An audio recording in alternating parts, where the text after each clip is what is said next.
overview.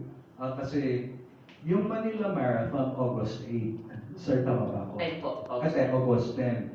Tapos, iba pa yon dun sa national finals ng Trilogy Asia, Run Asia, of course, Sante Barley. Sabihin na natin, Sante Barley Trilogy ng Asia. So magkaiba yon. Pero both of them are now sanctioned by the Philippine Athletics Track and Field Association and can serve as ranking tournaments.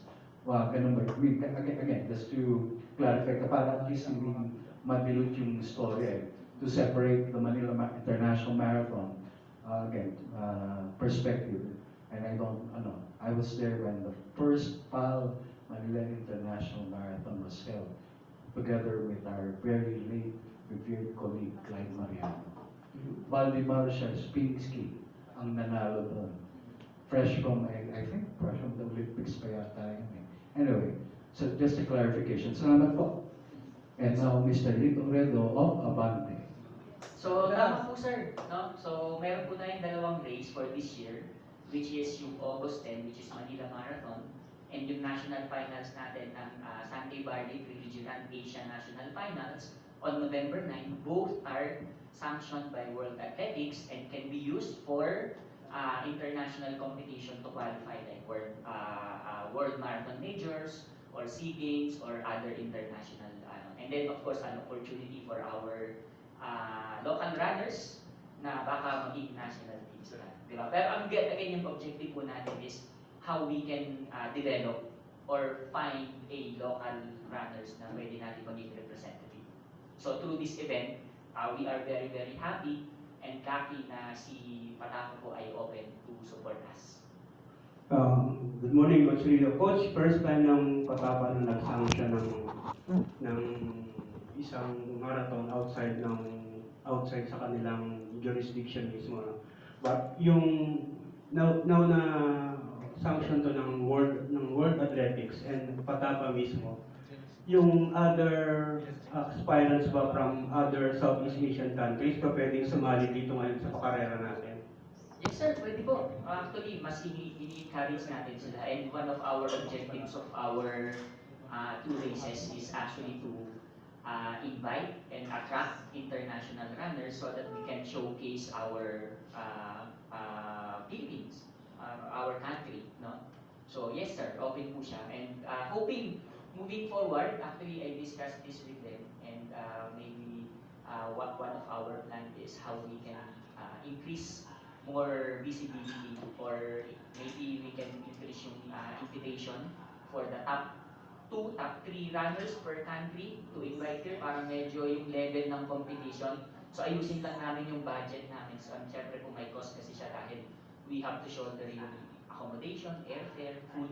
So ayun po yung pinaka-target ko po talaga, no, for both of these races. But for next year, actually 4 or 5 races yung na-certify na nila na race route. So yung goal po kasi namin is as much as possible na kaya namin is ipasanction namin sa World Athletics para may mga options yung mga runners. So not only in Manila, but also in other provinces yung ginawa namin. Para yung local runners from that city or province, they don't have to travel to Manila.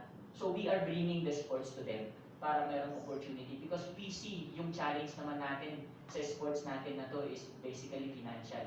Diba? So how we can bring it to them easily is by us, by creating these events and sanctioned by World Athletics, not only for Manila runners, but also from other cities and provinces. Coach, ano na ba yung standard ngayon para mag-qualify sa marathon? Something 2:30 ba? 2 hours and 30 minutes? Kung hindi po ako sir nagkakamali, ang standard po ng Patafa ngayon ay dapat pasok ka sa top 3 ng SEA Games. So for you to qualify as a national team or kasi meron lang po silang dalawa So meron na kasi tayong dalawa ngayon na pasok doon sa SEA Games. So kailangan nilang matalo po ata yan. But of course, meron naman silang backup. Siyempre hindi naman natin minsan hindi po pwede or sometimes yung injury, di ba? So at least meron silang pang-backup. So yun yung pinag-uusapan po natin kung paano natin siya mas mapapalawak yung pool ng talent natin lalo na sa larangan ng marathon. Kasi siyempre, as an elite runners, you can only run at least maximum of 2 marathon in a year. Kaya ang dami pong races sa buong mundo na pwede natin i-represent sila. So, yun po yung goal natin. Coach, last time, magkasama yung 21 and 32, di ba? Bakit ngayon di ba hiwalay? 21, 32, 16, tapos yung national finals mo is yun yung gagawin mong 42. Bali, sir, meron pa rin po tayong subcategories. No? So, sa leg 1, meron tayong 5K, 10K, 16K. Yung pinaka-longest lang sa leg 1 is 16K, which is yun yung pinaka-requirements for them to compete for the, or to qualify for the national finals. For our leg 2, we have 5K, 10K, and 21K. And then for our leg 3, we have 5K, 10K, 21, and 32K. And then sa national finals, meron tayong 5K, 10K, 21, and 42K. So yung mga ibang runners natin, na bago pa lang, at hindi pa naman nila kaya yung longer distance, we give them opportunity because experience is one of our objective, di ba? Para pag experience nila, maganda yung experience nila, they will come back, they will train, and hoping na yung population natin sa marathon lumaki. So, actually, marami ngayong pong marathon races, no? Sa buong Pilipinas.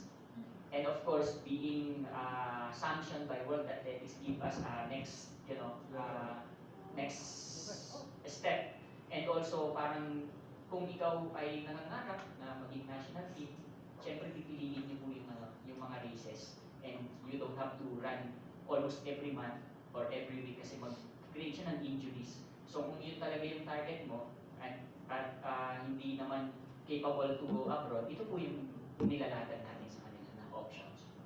Coach, last question. Ipapadala mo ba sa ibang bansa yung mananalo rito sa Sunday Barley Trail GE Run Asia? Subukan po natin, no? Kasi meron na po kaming race na hinandle na ganito. Actually, yung champion natin ng Milo Marathon, yung first po doon na male at saka first na female na nag-champion, ayun po ay ipapadala natin sa TCS Sydney Marathon this year, which is on August 31. So look forward, tingnan po namin kung anong mga races or pwede po namin i-consider yan. But again, yung pinaka-main objective is how we can help our local runners or how we can find a talent in different cities, different provinces through our events. And of course, with the help of Pataka by endorsing us to World Athletics na maging sanction siya.